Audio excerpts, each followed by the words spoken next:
Usually when we look at a classic landscape painting from, like, a few centuries ago, there is this totally ingrained expectation we have. Oh, definitely. An expectation of just, straightforward documentation. Exactly.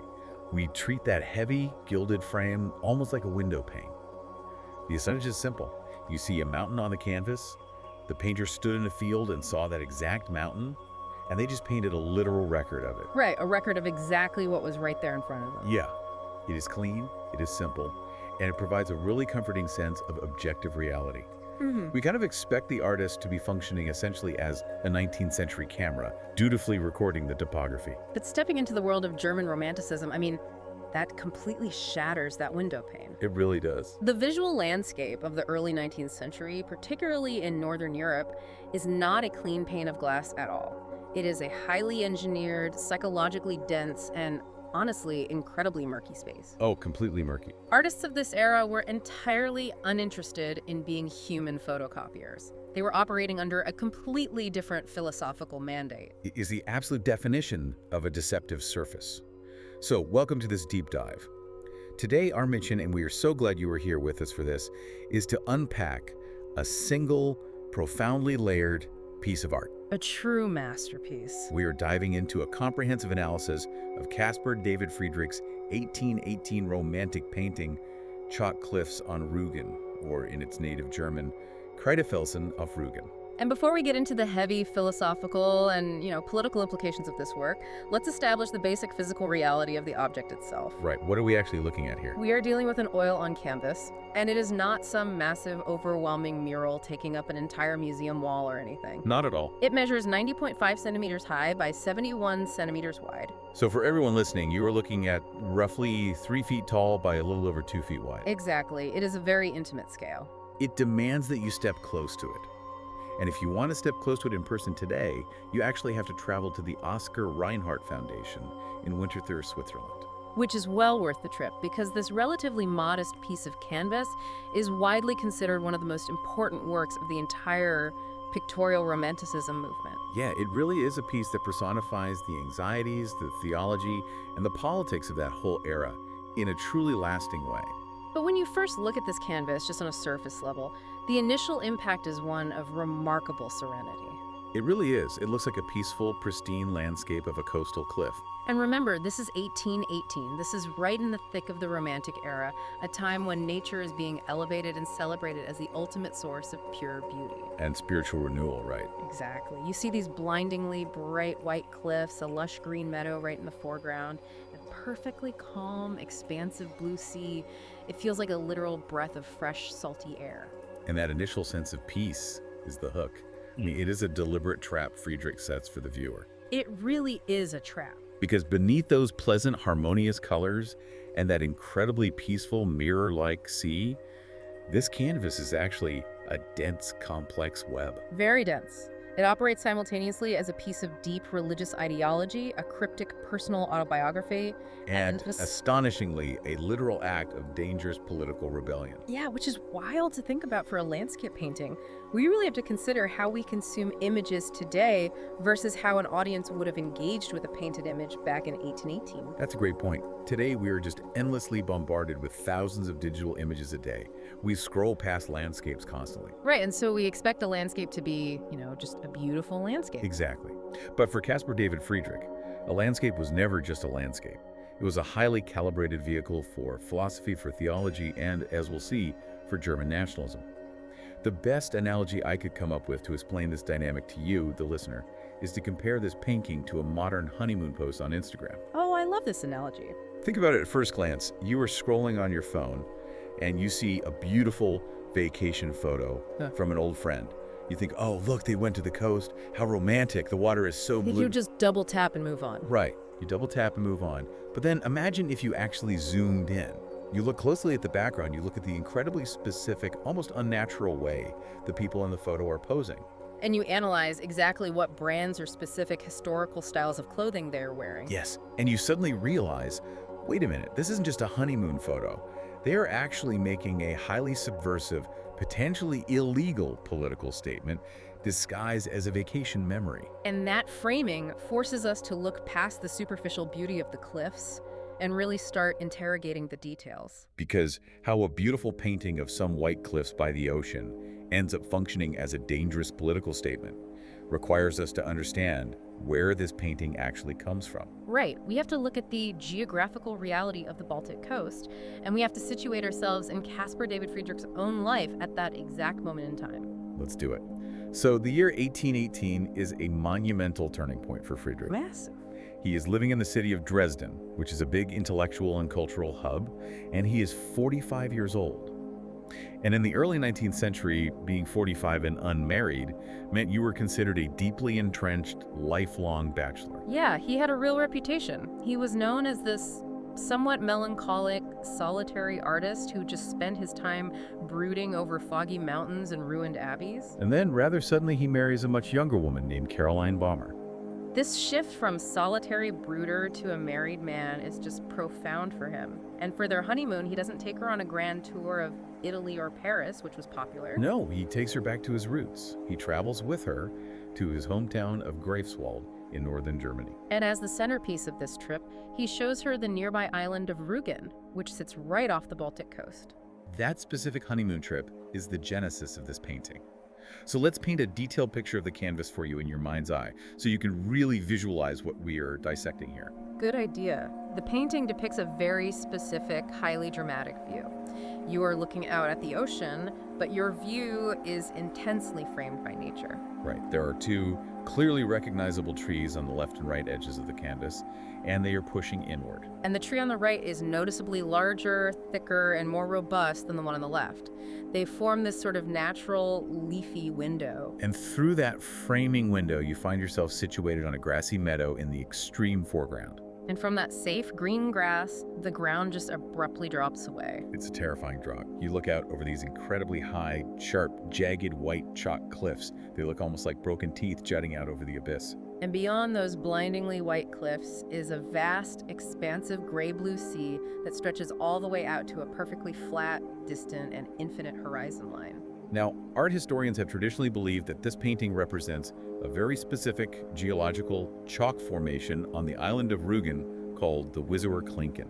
Right, and that formation definitely existed in Friedrich's time. Though, if you visit Rügen today, you won't see it looking quite like this. No. Centuries of fierce Baltic storms and natural coastal erosion have completely altered the cliff face. But the exact physical location, the precise vantage point that the viewer is supposedly standing on in the painting, is actually a subject of intense debate among scholars. The reason it is debated is due to Friedrich's fundamental approach to his art. He didn't just drag a heavy wooden easel and wet paints to the edge of a dangerous cliff, look at the view, and, copy what was in front of him. No plein air painting here. Exactly. He was a studio painter who relied heavily on memory and isolated sketches. His process was really one of elaboration and synthesis. He felt drawn to the idea of experiencing nature by isolating specific features, didn't he? He did. He would go to the edge of the sea, or study the texture of a rock face, or the crest of a waterfall, and he would take these visual and emotional notes. So he would sketch a jagged cliff from one spot, a magnificent beech tree from another, and memorize the specific tint of the water from yet another day. Right. And then he takes all these disparate elements back to his studio in Dresden, and he composes something entirely new. He engineers a landscape that fits his internal ideas. It is highly probable that he combined his own personal sketches from the honeymoon trip with views and drawings from his colleagues to create an idealized, literally impossible vantage point. Yeah, you couldn't actually stand in one spot in the real world on Rügen and see exactly what is in this painting. It is a constructed reality designed specifically to maximize emotional impact. We actually have a remarkable primary source that captures what it felt like to stand on those cliffs in that exact era. Yes, Friedrich had a close friend, a doctor and art theorist named Carl Gustav Carus. And Karash visited this exact same Baltic coast in 1818, the very year this was painted. And he left behind a vividly written record of his sensory impressions of the island. I want to read Karas's description to you because it is incredibly evocative and it really sets the psychological stage perfectly. Go for it. Karas wrote, "As evening fell, we began to follow the path next to the river covered in foliage, hearing already from afar the roar of the sea that mixed with the wind tangling among the leaves." That's already so atmospheric. Right. He continues, "Suddenly a clearing opened in the forest, and we found ourselves at the top of the abrupt white cliffs of the Königstuhl. The young red beeches unfold their long branches hanging over the breaking of the sea, and the bluish-gray mirror of the Baltic extends to the thin lines of the horizon." Wow. The sensory details in that diary entry are just crucial. Notice the auditory buildup, the heavy roar of the sea mixing with the winds and the leaves long before the water is ever even visible. And then the sudden shocking transition of stepping into a clearing and being confronted with the sheer drop of the abrupt white cliffs. He notes the stark visual contrast of the white chalk against the red branches of the beeches, all of it hanging precariously over that infinite bluish-gray mirror of the sea. Keris is essentially painting with words the exact emotional whiplash that Friedrich was trying to paint with oils. It's that overwhelming, almost violent confrontation with the sublime power of nature. Okay, I have to pause and push back on Friedrich's entire process here regarding the honeymoon context. How so? Well, he takes his new wife, Caroline, on this deeply romantic, highly personal trip to his childhood region. But instead of painting a realistic portrait of the actual place they stood together, to remember it by, to capture the literal memory of their vacation, he essentially photoshops the landscape. He definitely remixes it, yeah. He mashes up different cliffs, borrows sketches from his friends, and creates a physical place that does not actually exist on the map. Doesn't that defeat the entire purpose of a memory? I mean, if you fake the background of your honeymoon photo, you aren't really remembering the honeymoon. Well, that assumes the goal of the painting is documentary recall, which is a very modern photographic way of thinking. Fair point. For Friedrich and for the entire intellectual movement of German Romanticism, literal geographical accuracy was entirely secondary. It wasn't the point at all. Exactly. In many cases, it was actually viewed as an obstacle to truth. A realistic surveyor-level rendering of the rocks might tell you the exact dimensions of the cliff, but it would fail completely to tell you what the place actually felt like to a human soul. So emotional truth supersedes physical geographical truth. By a wide margin.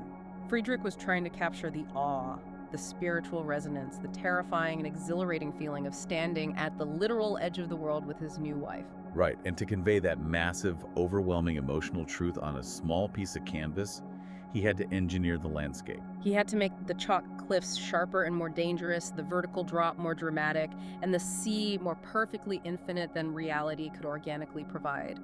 He is building a highly controlled stage set for an emotion. And what makes this painting a true masterpiece is that he didn't leave this meticulously constructed stage empty. No, he built this impossible, emotionally heightened landscape, and then he populated it with 3 highly specific, yet profoundly mysterious human figures. Which is where the painting shifts from being a stunning landscape into a dense psychological puzzle. Let's look at them. There are 3 figures situated in the grassy meadow right in the foreground, existing dangerously close to the edge of the drop-off. On the far right side of the canvas, there is a man standing completely upright.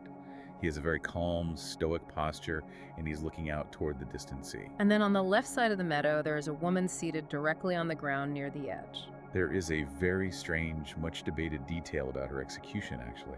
She's painted with an unusually small head in proportion to her body. It is odd. She's also looking outward, perhaps out toward the sea, or perhaps looking down into the jagged chalk ravines. And then, situated right in the middle, between the standing man and the seated woman, is a second man. But he is not standing calmly, and he is not sitting peacefully. No, he is on his hands and knees. He is literally crawling on the ground, peering over the very edge of the steep precipice, looking down into the sheer, terrifying drop and out toward the infinite ocean beyond. The immediate burning question for anyone who looks at this painting is, who are these people? You have a stand-up guy, a kneeling guy, and a seated woman on a honeymoon trip. Art historians have argued over their identities for over a century, and there are 3 major competing theories that completely alter how you read the entire painting. Let's break down the first major theory, which was famously proposed by the art historian J.C. Jensen. Jensen argues that despite the strange behavior of the figures, this is fundamentally a wedding picture. It is a celebration of Friedrich's new marriage. And Jensen points out a brilliant, almost hidden structural detail here. Yeah, if you look at how the leafy branches of the trees arch over the top of the canvas, and how the green grass and the white chalk cliffs curve inward in the foreground, the entire scene is actually framed in the subtle, organic shape of a heart. It is one of those details that you absolutely will not see until someone points it out to you, and then you can never unsee it. The entire landscape is bending to form a romantic frame. Right. And under this theory, the woman in the red dress on the left is, naturally, his young new wife, Caroline. But Jensen suggests something incredibly radical about the two men, doesn't he? He does. He proposes that Friedrich did not just paint himself once, he painted himself twice in the exact same image. Wait, really? He is both the standing man and the crawling man. According to Jensen's interpretation, yes. Friedrich is acknowledging his two distinct selves at this major life transition. He is the young, impulsive, passionate man kneeling in the dirt, entirely overwhelmed by the awe of nature and love. But he is also the older, calmer, 45-year-old man standing stoically on the right, possessing the maturity and the distance of age. It is a psychological double portrait. That is a really complex, almost cinematic way of approaching a self-portrait. It is a beautiful theory, but it isn't the only one, is it? Not at all. The second theory takes a much darker, far more cynical view of the scene. Right. This interpretation suggests the painting is actually a sharp critique of the rising bourgeoisie. In this reading, Friedrich only identifies with the stoic noble traveler standing on the right, the man who is quietly contemplating the infinite horizon. And in this cynical reading, the kneeling man and the seated woman are not Friedrich and his wife. No, they're seen as a ridiculous bourgeois couple who represent the shallow, modern way people were beginning to interact with nature. While the true enlightened artist, the standing man, contemplates the vastness of the universe, the couple is busy crawling in the dirt. Exactly. They are perhaps obsessing over some minor, trivial geological detail of the rocks, or even more comically, perhaps they have dropped a coin or a personal item over the edge and are frantically searching for it. They are entirely missing the majesty of the sublime because they are obsessed with the trivial, corporeal world. It frames Friedrich as the only enlightened guy in the room, rolling his eyes at the middle-class tourists who are ruining the view. It's a very different vibe from a romantic wedding picture. Definitely. And then there's the third, perhaps most straightforward and pragmatic theory. It suggests this is simply a literal family trip. Because we know from historical records that Friedrich's brother, Christian, actually accompanied the newlyweds on this honeymoon trip to Rügen, along with his own wife. So it's highly possible Friedrich is one of the men, and the other man is his brother Christian. Or the other man could be his good friend, Dr. Karas, whose vividly descriptive diary entry we read earlier. So we have three completely divergent interpretations: a time-bending psychological double self-portrait, a cynical mockery of middle-class tourists, or a straightforward family vacation snapshot. And the reason this debate exists, the reason brilliant historians cannot agree on who these three people are, points to the most crucial technical detail of the entire painting. We cannot identify them because we cannot see their faces. Exactly. They are painted entirely from behind. They're turning their backs to us. They refuse to engage with the viewer. In art history, this technique is known by the German term Rückenfigure, literally a figure seen from the back. Now, Friedrich did not invent the concept of painting someone from behind, but he absolutely weaponized it, didn't he? He did. He made it the central defining psychological feature of his oil paintings, starting around 1807, and he used it most famously in another iconic painting from the exact same year, 1818, called Wanderer Above the Sea of Fog. The concept of the Rücken figure can feel a bit abstract when talking about 19th century oil paintings, but we actually have a perfect modern equivalent that makes its psychological function instantly clear. Oh, the video game analogy. Yes. Think about modern video games, specifically first-person shooters or third-person open-world exploration games. When you load up a game, the digital camera is positioned right behind the character's back, looking over their shoulder at the expansive world ahead. Right. That character on the screen is an avatar. It is an empty vessel. It is designed specifically to pull you, the player, into the digital world so that you experience the awe, the scale, and the danger yourself, rather than just passively watching some highly specific, fully fleshed out character experience it on a movie screen. And the psychological mechanism of the Rücken figure in a Friedrich painting is identical to that video game avatar. Because we cannot see their faces, we are forced to conclude that Friedrich did not intend to represent highly specific, concrete individuals in a way that excluded the viewer. If he had painted a hyper-realistic, recognizable face of his brother Christian, then the canvas is simply a portrait of Christian, and we are just outside observers looking at him. By hiding the faces, the characters become blank slates. They become elements of identification. They force you to project your own identity, your own mind, onto the canvas. The painting issues a command. It asks the viewer to physically stand where the figures stand and to look at the exact same magnificent, terrifying landscape that they are contemplating. You are meant to occupy their physical space. But if we apply that logic back to the theories we discussed, I have a major pushback, specifically regarding Jensen's heart theory. Okay, let's hear it. If Jensen is right, and this painting really was intended as a celebration of his marriage to Caroline, a honeymoon wedding painting, why on earth is he turning their backs to us? That is the big question. Isn't the entire cultural point of a wedding portrait to celebrate the faces, the joy, the specific recognizable identity of the married couple? What is he trying to say by making his own marital celebration so deeply anonymous? Well, that contradiction is exactly what reveals Friedrich's core philosophy on love and existence. For him, the ultimate joy in marriage and in life itself wasn't found in a couple staring lovingly into each other's eyes. Where was it found? It was found in the couple looking together outward at the divine. Their anonymity isn't the only thing that matters. It is inextricably linked to where these anonymous figures are situated in the frame and exactly what they're looking at. So we need to move our focus from the bodies of the people themselves to the physical geometry of the space they occupy, because the spatial design of this painting is intensely aggressive. Very aggressive. The painting features an incredibly abrupt, almost violent transition of space.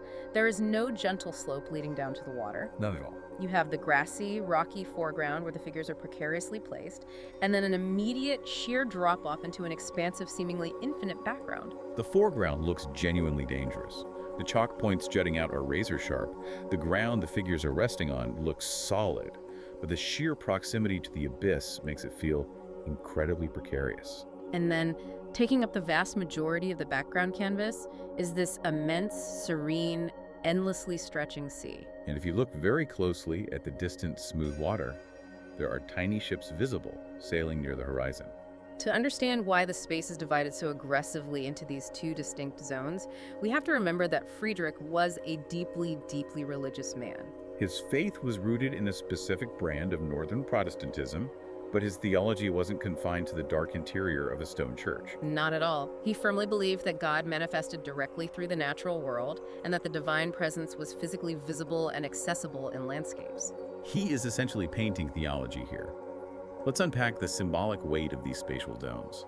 The foreground, the lush grass, the sharp white chalk points, the heavy, solid ground that the figures are sitting, standing, and crawling on, that space represents what theologians and philosophers of the time called the corporeal world. The physical reality. It represents the heavy, burdensome, dangerous reality of earthly existence. It is our day-to-day mortal lives, bound by gravity, fraught with physical danger, and limited by our own fragile bodies. Right. And contrasting that heavy foreground is the vast ocean. That huge expanse of flat blue water represents the world of thought, the realm of the spirit. It is a literal visual symbol of the infinite, of the mind of God, and of eternity itself. And those tiny ships you mentioned out on the water are not just decorative elements added to give the sea a sense of scale. What are they then? In Friedrich's deeply symbolic visual language, those ships function as vehicles of the soul.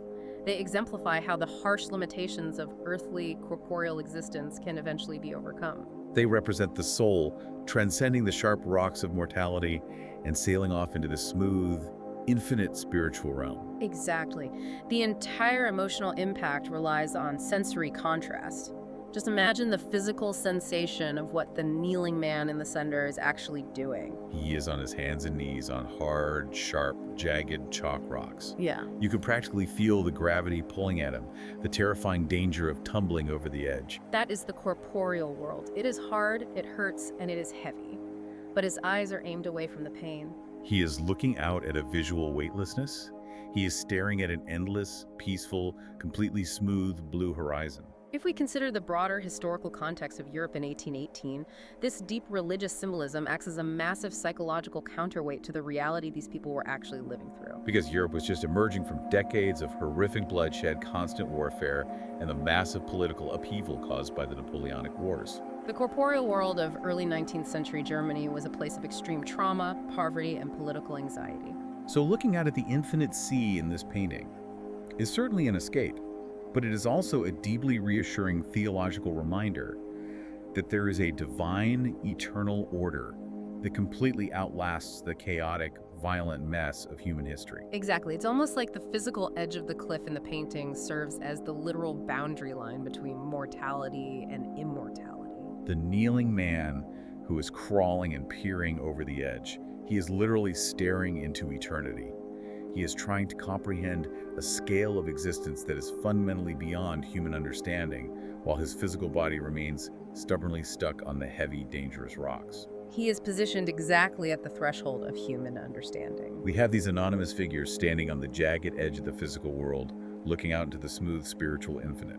But we have to bring our focus squarely back to that physical, corporeal world for a moment. Because while their faces are hidden and anonymous, the clothes these characters are wearing in this physical realm are incredibly specific. They are painted with meticulous detail. And astonishingly, these specific articles of clothing caused a massive, real-world political controversy that shook the foundations of the German states. This is the moment where the painting shifts dramatically from being a piece of introspective theology into a work of highly charged post-Napoleonic political subversion. To understand how clothing could be subversive, we have to look closely at the volatile political climate of the German states in 1818.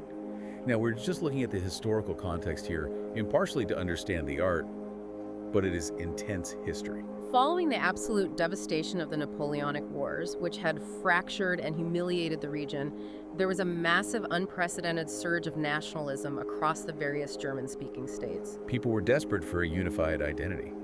They didn't want to be dozens of weak, fragmented principalities anymore. They wanted a unified Germany. And Friedrich, like many artists, writers, and intellectuals of his generation, sought models in the deep Germanic past the medieval era to try and envision a better, stronger future for a unified nation.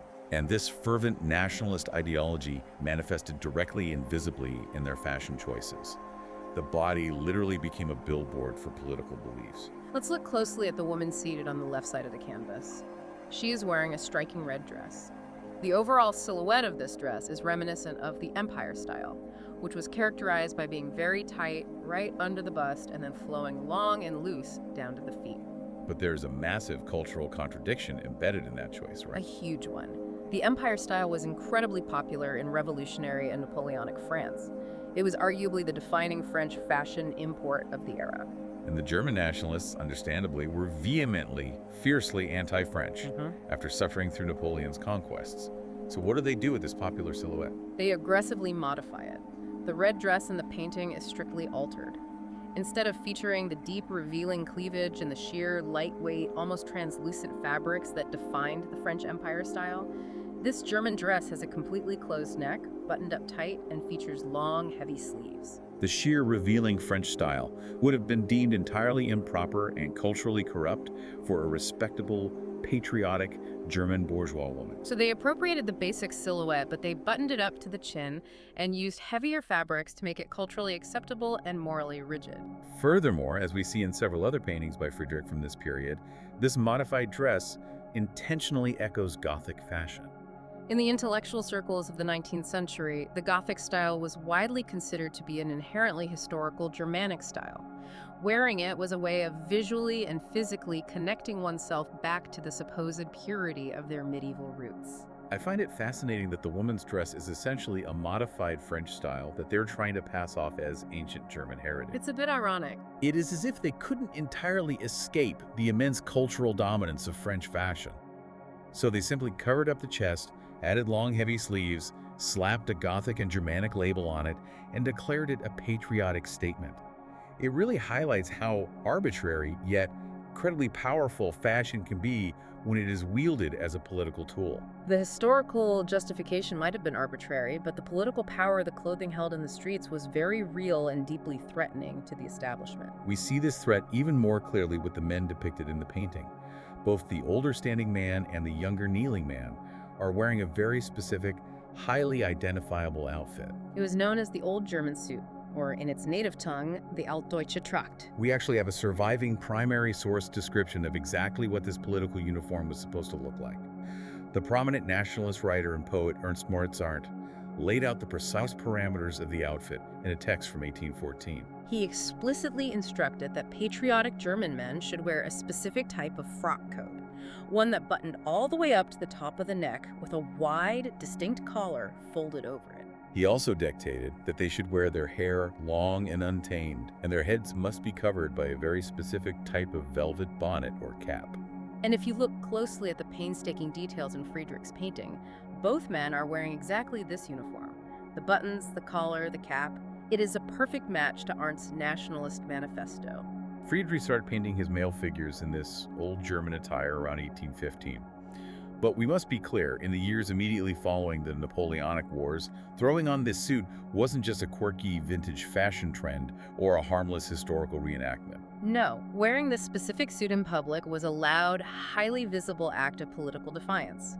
It broadcasted a clear desire for a unified, democratically leaning, historically rooted German nation. And that idea of unification was something the ruling princes, dukes, and monarchs of the dozens of fragmented German states absolutely feared, as it threatened their individual absolute power. Which brings us to the wildest, most intense part of the timeline, revealing just how dangerous this serene landscape painting actually was. Friedrich completes chalk cliffs on Rügen in 1818.